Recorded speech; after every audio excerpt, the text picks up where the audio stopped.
Hello everyone, and welcome to the Tome of Silver, the show where I randomly select a game from my collection, review it, and add it to an ever-growing ranking list. We reviewed a handful of Bionicle video games here on the channel, from the two versions of Bionicle the game to Bionicle Maze of Shadows. The unfortunate common denominator between them is they weren't very good. They all had some redeeming qualities, except for Bionicle GBA, but none of them lived up to what a Bionicle game could be.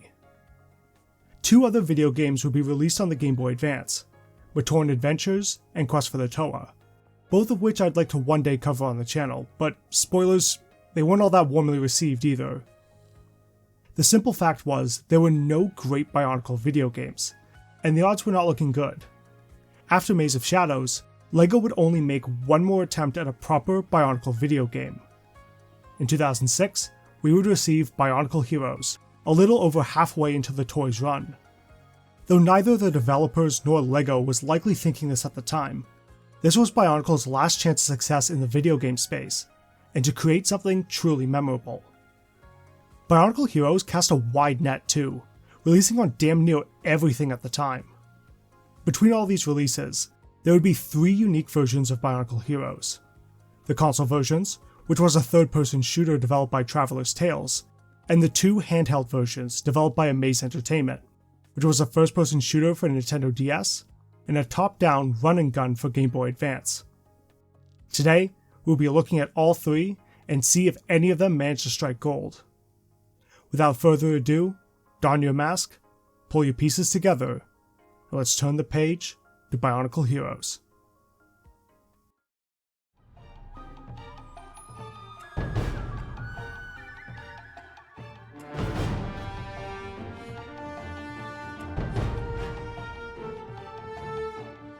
Bionicle Heroes follows an unnamed being who has arrived on the island of Voya Nui. There, they meet a Matoran called Balta, who tells them that the island of Voya Nui has been conquered by 6 beings known as the Paraka, who have turned its inhabitants into monsters. Desperate, Balta gives the unnamed hero a mask, which transforms them into a Toa. It's up to this new Toa to defeat the Paraka and save Voya Nui. This simple setup is the full extent of Bionicle Heroes' story. From there, the player just travels through the different parts of Voya Nui, takes out the Paraka, defeats the final boss, and ta-da, the day is saved. This was immensely disappointing, and a huge missed opportunity to adapt the 2006 storyline, its setting, and characters that it was based on. 2006 marked a notable shift in tone for the Bionicle brand.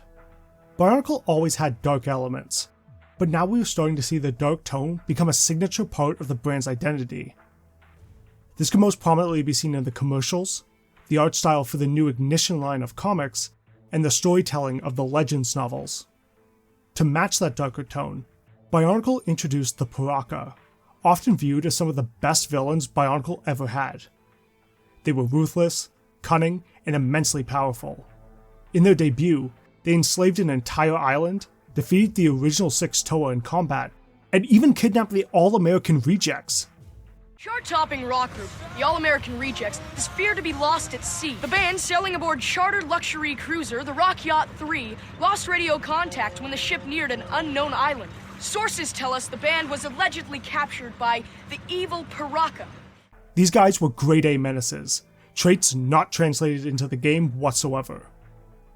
Instead, the Paraka are played for comedy, portrayed as incompetent goofballs who bumble through every scene they're in.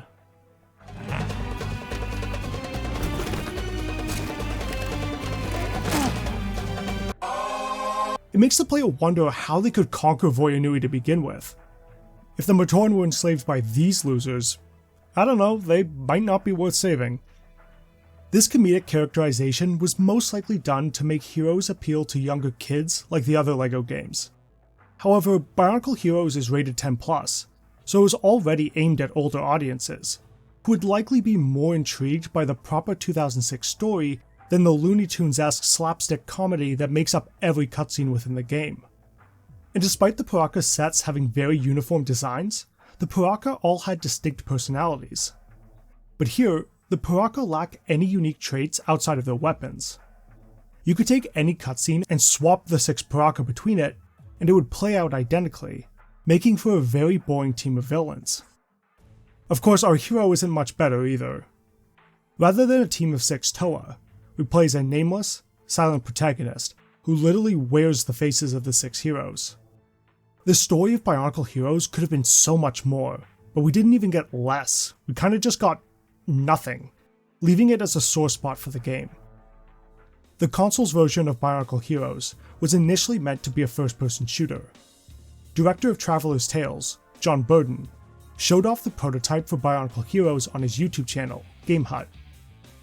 In this video, we get to see the Toa in action, blasting Rocky with an impressive level of detail around the Toa's weapons. However, LEGO would push back and demand the game be changed to a third-person shooter instead. I would have thought this decision would have been to always have the Toa visible, to better advertise the toys and make kids want to buy them. The real reason behind this choice was that supposedly LEGO feared Heroes being rated M for mature. According to Mr. Burden, nearly every first-person shooter at the time received an M rating, which obviously would be bad for a video game meant to be marketed towards kids. Personally, I doubt Heroes would have gotten an M rating. Bionicle lacks any elements of blood or gore that would have been more common in other shooters. Not to mention that there were examples of first-person shooters with teen ratings, the most notable of which being Nintendo's Metroid Prime series. The real irony is, as you may recall, the DS version of Heroes was an FPS anyways, and it only got a teen rating. However, LEGO had made up their mind and put their foot down, forcing Traveler's Tales to switch gears to the third-person game we have today. As the player finds masks around the environment, they can switch between the 6 Toa, each with their own weapon type, movement speed, and a unique ability to traverse the environment and find secrets. For example, Joller, the Toa of Fire, has the fastest movement speed and is the only Toa that can walk across lava. His weapon fires fast, low-damaging shots, making him the best for run-and-gun combat. Meanwhile, Nuparu, Toa of Earth, walks much slower, but is armed with a grenade launcher, dealing devastating damage over a wide area. He's also the only Toa that can scale walls. The goal of Bionicle Heroes is to blast forward through waves of enemies, while exploring the environment to find hidden silver and gold capsules, which can unlock a slew of collectibles. The shooting in Heroes feels good.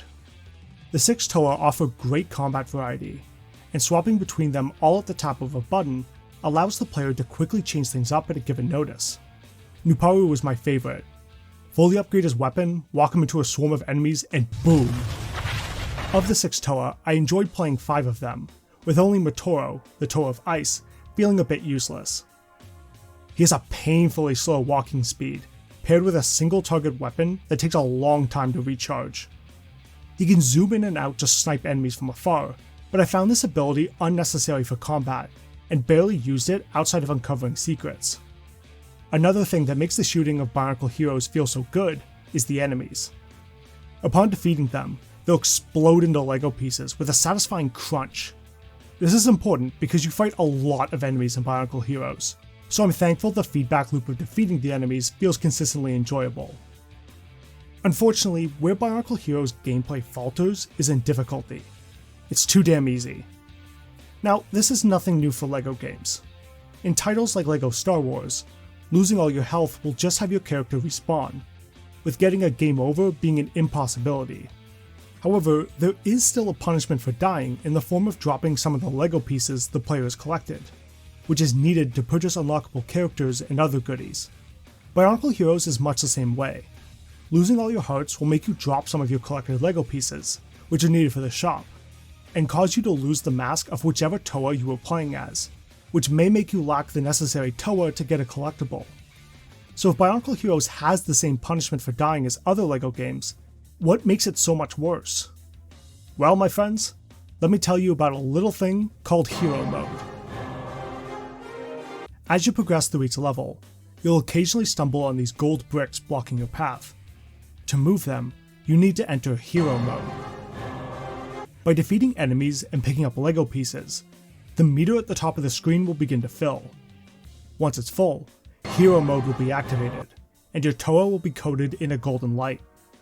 When Hero Mode is activated, you are entirely invincible, removing all challenges or risks from the game. Conceptually, this isn't a big deal, as you're only supposed to get hero mode at specific points, and you lose it once you move those gold bricks. But Traveler's Tales made it way too easy to get hero mode. So long as you're doing a little bit of exploring and fighting enemies, you'll activate hero mode long before you get anywhere close to the gold bricks. This leads to the players spending over half the level entirely impervious to damage, which changes the game's difficulty from easy to mindless, sucking what little depth the game's combat had. To add insult to injury, hero mode has its own theme music. It's a great track, honestly, but even the best track can start to become grating when it's the only thing you get to hear for the majority of your playthrough. It's a shame too, because the hero mode theme will stop you from listening to the rest of the music, and it's a genuinely phenomenal soundtrack. Each zone has a unique exploration theme with a good rhythm, which will shift to a more intense battle theme when you get close to an enemy. Unfortunately, the music is bogged down by tons of sound effects from weapons and enemies, creating a mess of sounds in combat, especially if you're using a rapid-fire weapon like Holly's.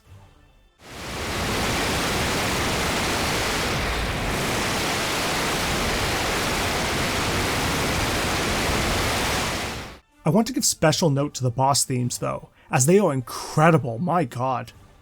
Go listen to the Rakshi, Titan, or any of the Baracus themes for that matter. They're some of my all-time favorite boss themes in video games. Bionicle Heroes overall has an excellent presentation. I love the character models. You can see all the pieces that make up each set, and I like the added touches of bits of wear that Toa and Paraka have. It makes it look like the metal that makes up their bodies has been continuously exposed to the elements. It's a great touch. The cutscenes themselves are also very well done.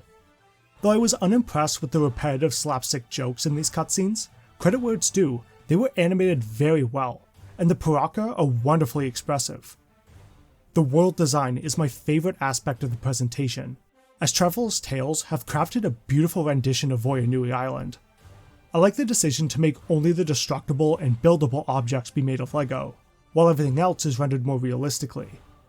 It makes it clear at a glance what can be destroyed and what can't.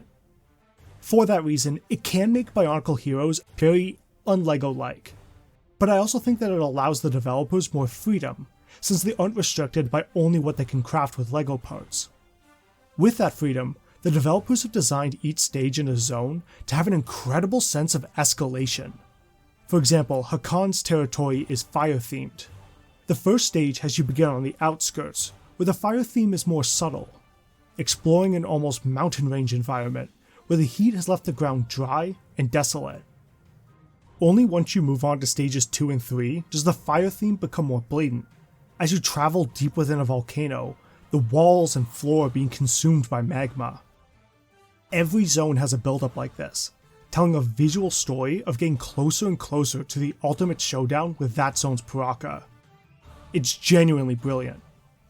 It's a shame then that the actual boss fights they build up to are super lame. You're barely even fighting the boss.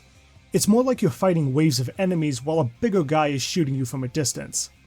See, during these fights, the bosses start out completely invincible, with a shield that will not drop. The only way to deal damage to them is by using the gold bricks with hero mode, which means we need to kill a crap ton of enemies. Once you've dealt enough damage to the boss with hero mode, and the boss is down to the last 3 to 4 hearts, the boss fight will change slightly. Now, the boss's shield will temporarily drop after a certain amount of time, providing a chance to damage them. You can do nothing to make the shield drop faster, essentially just making the final portion of the fight a waiting game. Nearly every boss follows this pattern, except Axon and Radak, who exclusively follow the waiting and dropping their shield pattern for the entire fight. I enjoy that as the bosses begin running out of health, they slowly begin losing limbs and falling apart. It's something that Bionicle is uniquely equipped to do, and it sells the feeling that the tide has turned in your favor, and the boss is on the last rope. In essence though, boss fights are glorified enemy gauntlets.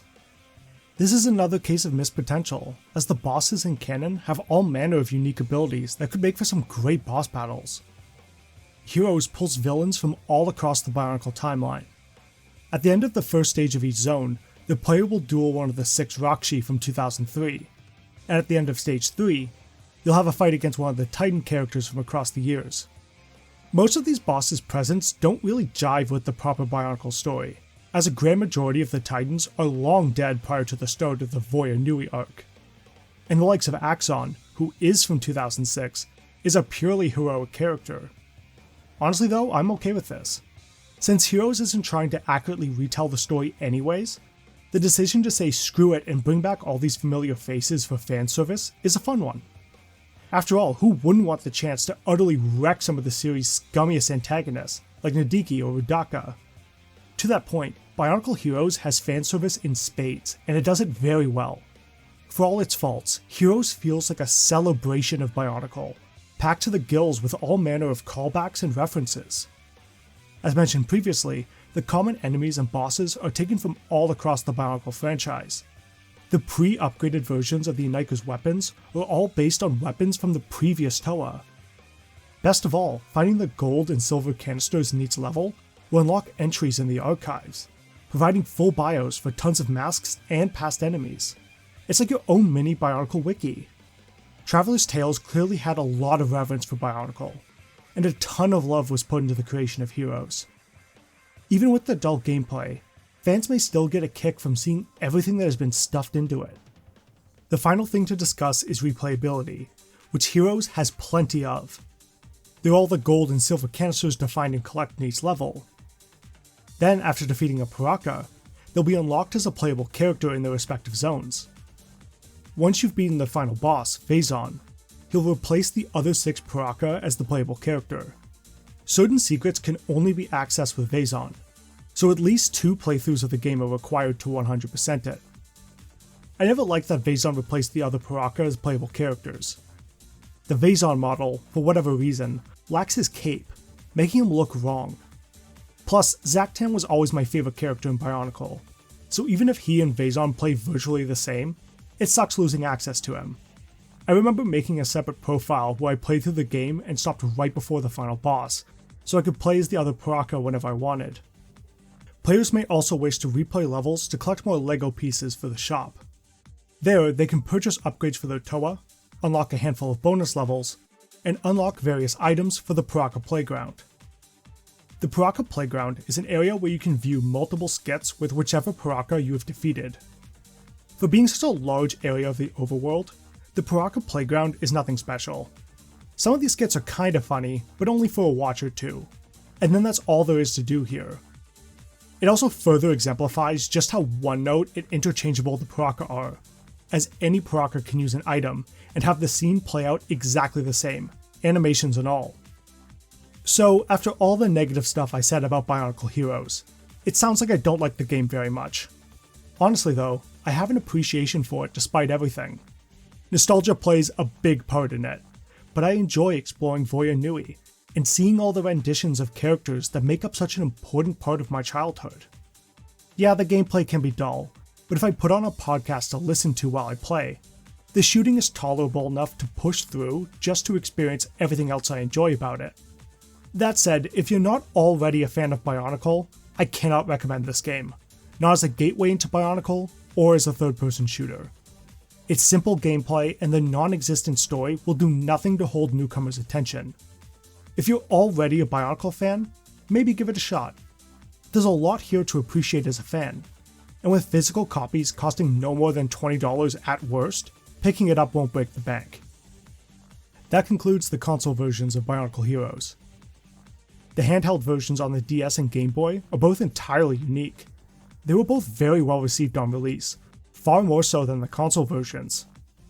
That's not something you'd see very often, with the portable versions of games that launch on every system being either rush jobs or watered down experiences compared to their console counterparts.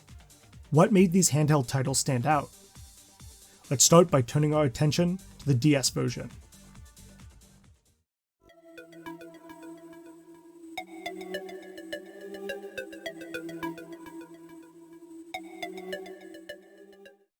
The story here is equally straightforward, but it has some differences.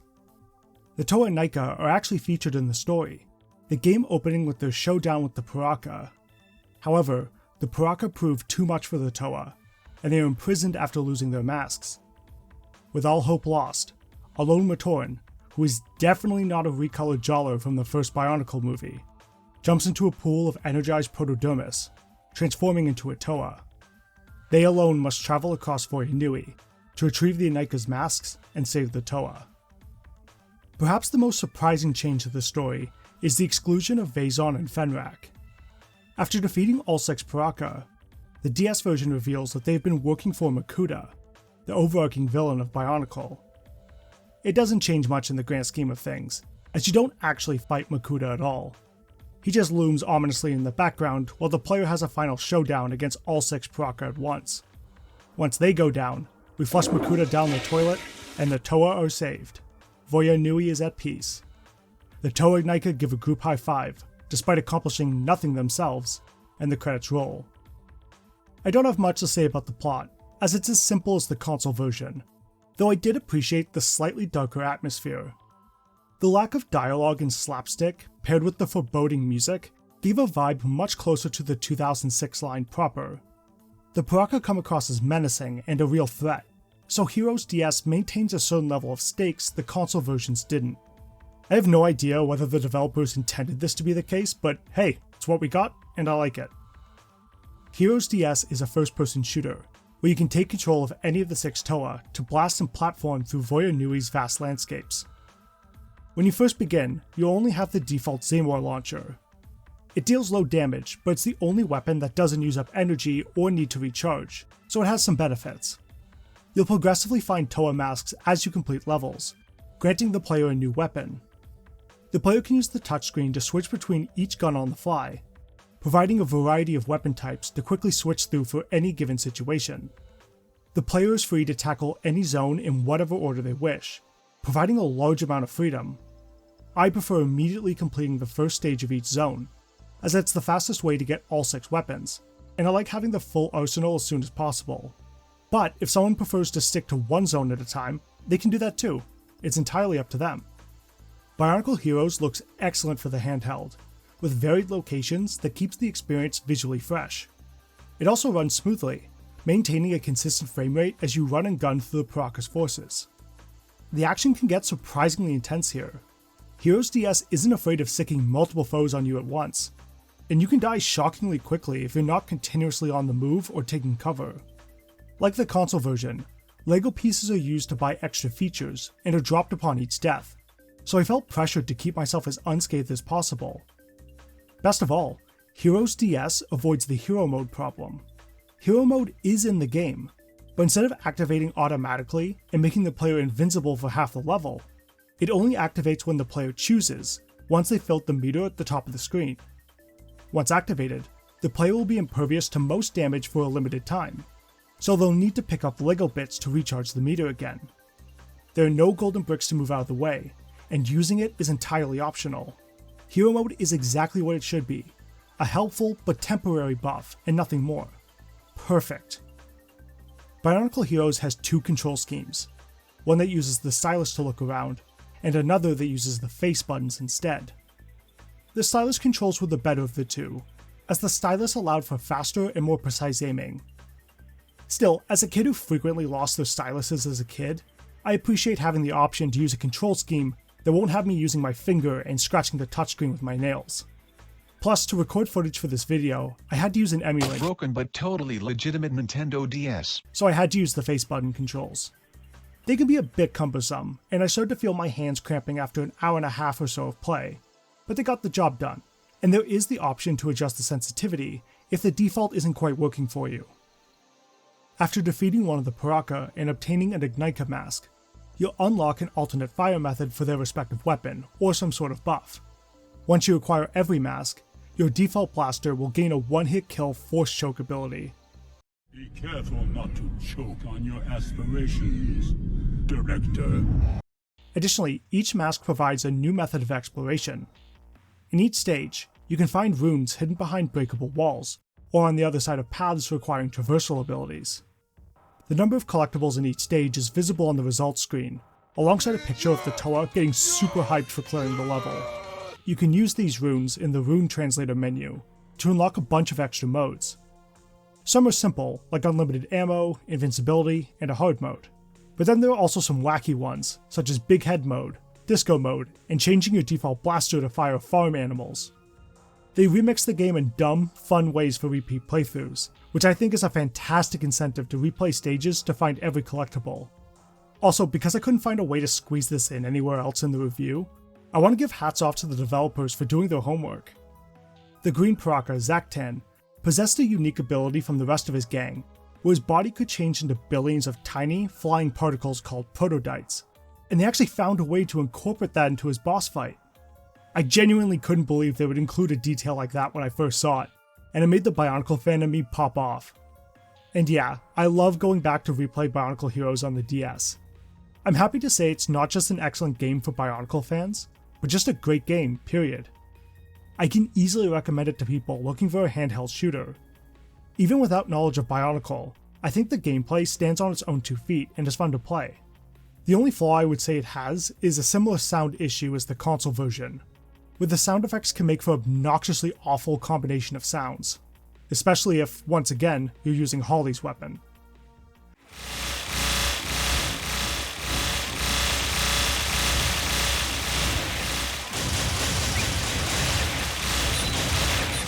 Otherwise, Bionicle Heroes DS is a fantastic game, and what I would say is the best Bionicle video game we ever received. But that doesn't mean the Game Boy Advance version was any slouch either. It just offered something a little bit different. Let's check it out.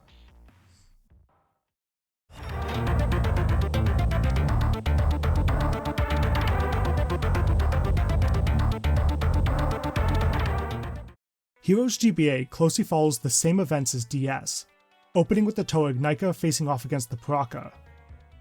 The Ignika are defeated and stripped of their masks. A lone Matoran flees the scene, accidentally tripping into a pool of energized protodermis, turning them into a Toa. New powers in hand, they set out to defeat the Paraka and save the other Toa. The only significant change is the absence of Makuta, opting instead to maintain Vaison as the final boss like the console versions. Poor Vaison gets no fanfare here. His presence wasn't really explained in the console versions either, but he at least appeared after defeating each Paraka, providing some sort of setup for the final battle. Here, you meet him for the first time at the final boss without explanation and blow him away. Heroes GBA is a run-and-gun action game. In each stage, you play as one of the Toa, each with a default blaster they all share, and a unique secondary firing ability. Blasting a veritable army of baddies is what you'll primarily be doing here.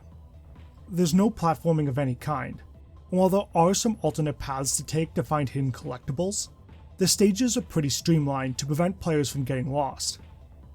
So if shooting is the only thing players will be doing, they better have made sure it's fun. Thankfully, it is. There's a decent variety of enemy types, some of which can easily be defeated by pumping several salvos into them. In contrast, others have means of defending themselves against your shots, and require more creative means of taking them out. Thankfully, players can strafe side to side by holding the R button, ensuring they can stay facing enemies while moving out of the way of projectiles. There can be a lot going on screen at once, making it essential for players to always be on the move. It made Heroes GBA remarkably fast-paced, maybe even a bit overwhelming for younger players. I appreciated how hectic the stages got. It kept the moment-to-moment gameplay entertaining, even as I was doing the exact same thing over and over. It helps foes still satisfyingly explode into pieces after being defeated.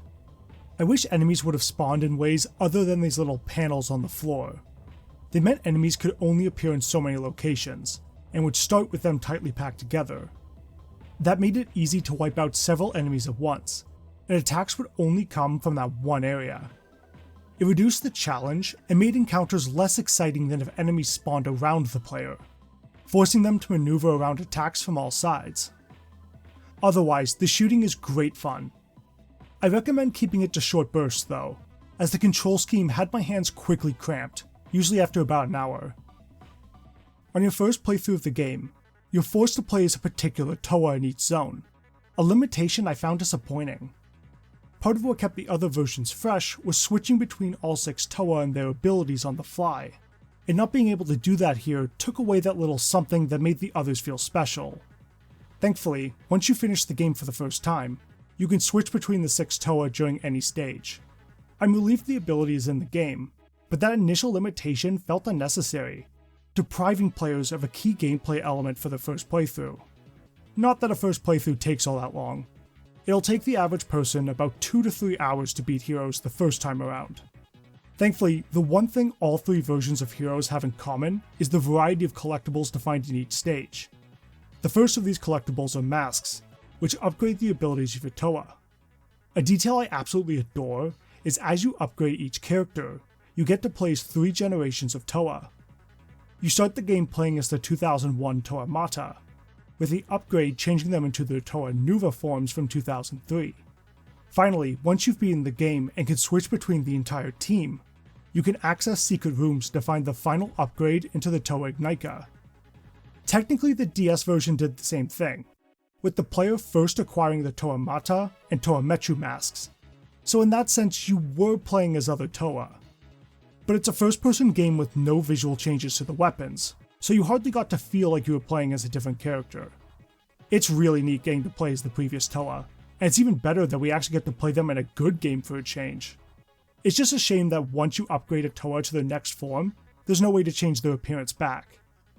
Once you change to the Toa Ignika, you're stuck with them, which makes sense, it's their game after all, but it would have been nice to have the option in case someone prefers one or the other Toa. As for other collectibles, there are runes to find, which can unlock some extra modes. These range from invincibility and unlimited ammo, to giving your Toa a sombrero, so that's neat. Finally, you can unlock bonus stages by having your save file reach a particular rank. As you complete stages, you'll be ranked based on the number of enemies destroyed, the number of LEGO picked up, and the amount of times you died.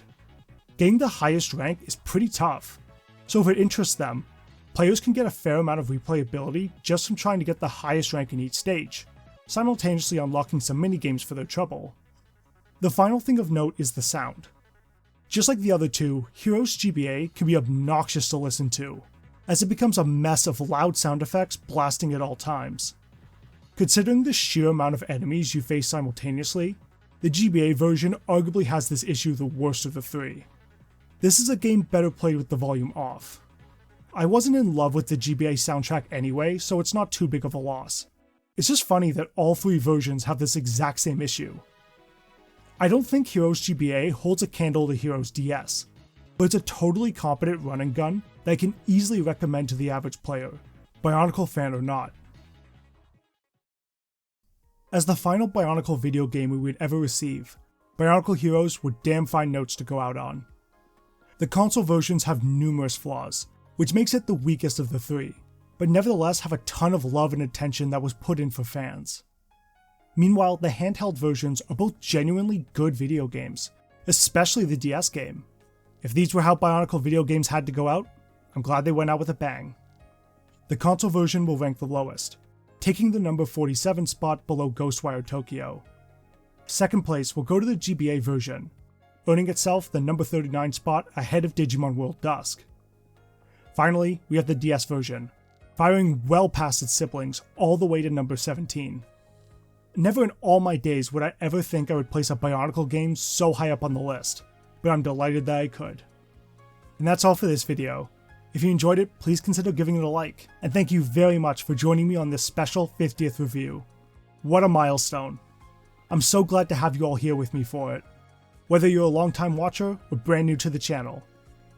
I don't think I ever imagined reaching my 50th video, but you know what? I don't plan on stopping.